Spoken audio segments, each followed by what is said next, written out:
What's going on, party people? It's your friendly neighborhood youth pastor, and we are in a new series called Atypical. It's a series all about families. Yay! So this first video is one of two, and it's talking about how atypical or not so typical families can be used by God. You ready? So what does a normal family look like?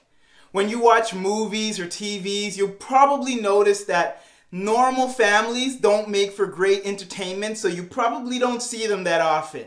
And yet with our own lives, while we like being entertained, we don't want that drama in our own families. If you have a not so normal family, there's probably times you wish your family looked like other families. Or maybe your family's pretty normal but quirky and you love it. Or maybe your family feels too normal and you wish there was a little bit more to it. Or maybe your family looks normal on the outside, but there are some things on the inside that you really don't like talking about. No matter what kind of family you have, I want you to know that your family matters and is loved by God and by us. And also, no matter what kind of family you have, there's no family that's normal, and that's okay. There's a TV series called Atypical. Maybe you've heard about it. It's about a family that's not really normal. It centers around an 18-year-old named Sam who has autism. So this family is learning to deal with Sam's autism without, at the same time, they're trying to figure out what a typical family would look like. In the midst of this, being an 18-year-old, Sam wants to have his independence. He wants to make his own decisions. He wants to, do things that 18-year-olds do. He even wants to have a girlfriend. And during Sam's journey towards self-discovery, the rest of his family are left to confront their own ideas of what it means to be a typical family. In one scene, Sam tells his friend, "Sometimes I wish I was normal." Sam's friend turns to him and says, "Well, dude, nobody's normal."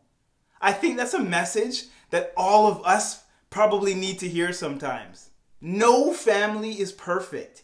Even the ones, I'd say probably especially the ones that look normal on the outside. If you're anything like me, I'm guessing there's been times, maybe even this week, when you felt like my family is so dysfunctional. Or maybe you felt like my family doesn't understand me.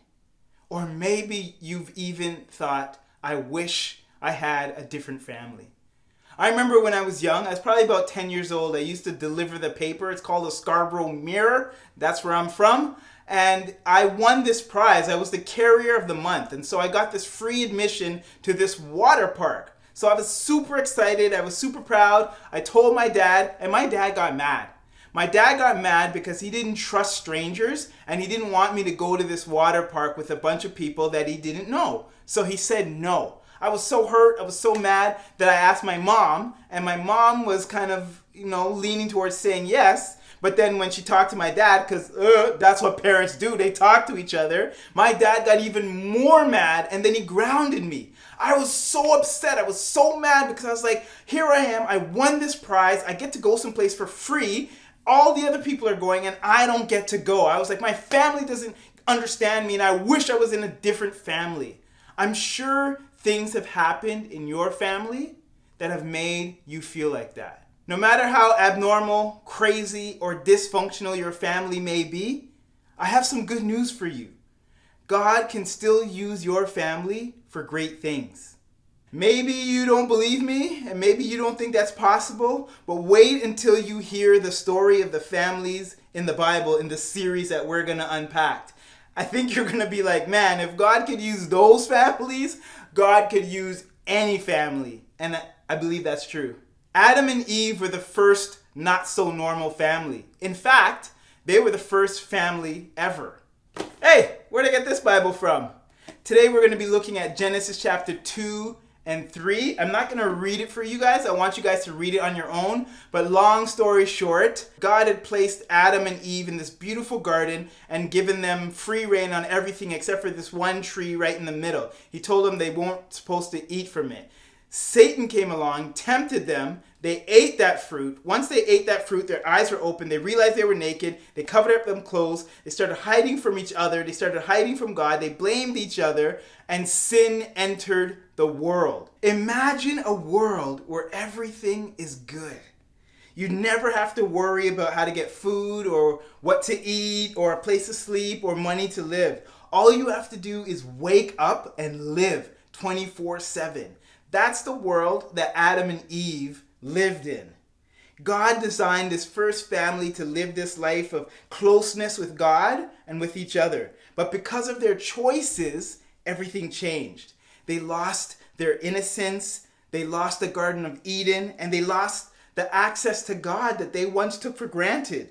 They gained shame, they gained a new and more difficult life, and a cycle of sin that didn't just end with them. It ended up going out to their family and the whole world after them. This family started out with so much hope and promise, but their poor decisions led them to sin and brokenness and shame and dysfunction. But what was God's response? God was disappointed, and there were consequences for their actions, but God cared for them. Despite their mistakes, God did not leave this family hopeless. I mean, leaving Eden must have been difficult, but Adam and Eve, they kept moving forward. Their relationship with God became more distant because of their sin, but God never left them and never gave up on them. After leaving Eden, Adam and Eve had two sons, Cain and Abel. Their story unfolds and even more tragedy happens. Hey, where did this Bible come from? Again, I'm not going to read Genesis chapter 4, but I'm going to summarize it, and I want you guys to read it on your own. So Cain and Abel were these two brothers. They had offerings for God. So Abel had this offering. He gave the best of the animals that he had, and then it says that Cain gave some of the fruits that he had. So God was happy with Abel's sacrifice, but he wasn't happy with Cain's. But what did he do? He came to Cain because he saw that Cain was angry. And he tried to talk to Cain, but Cain didn't want to hear it. Cain took his brother Abel out to the wilderness, and then he killed him, right? He murdered him. When he murdered him, God came after Cain and said, "Hey, yo, what are you doing, guy?" And then Cain's like, "Yo, am I my brother's keeper?" Actually, he's supposed to be, but whatevs. And so he, is going to suffer this consequence because now he killed his brother. So we went from Adam and Eve living in a perfect garden in paradise to just one chapter later, the first murder. And this all happened in the family. Cain was so full of hurt and anger that he let his emotions get the best of him.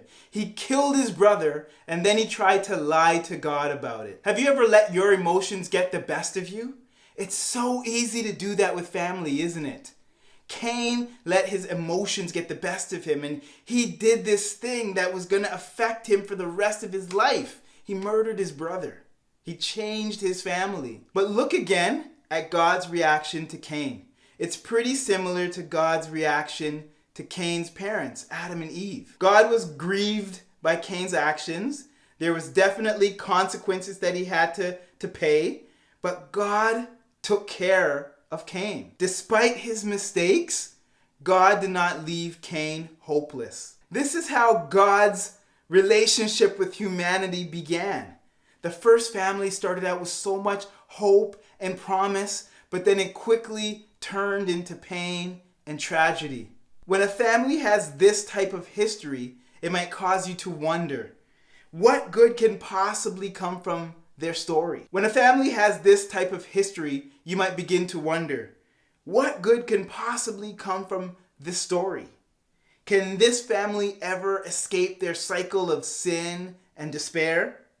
Could God even redeem and use them? The story of this family might seem like a tragedy, but their story is greater than their worst moments. Just want to remind you that not so typical families can be used by God, and yours can be too.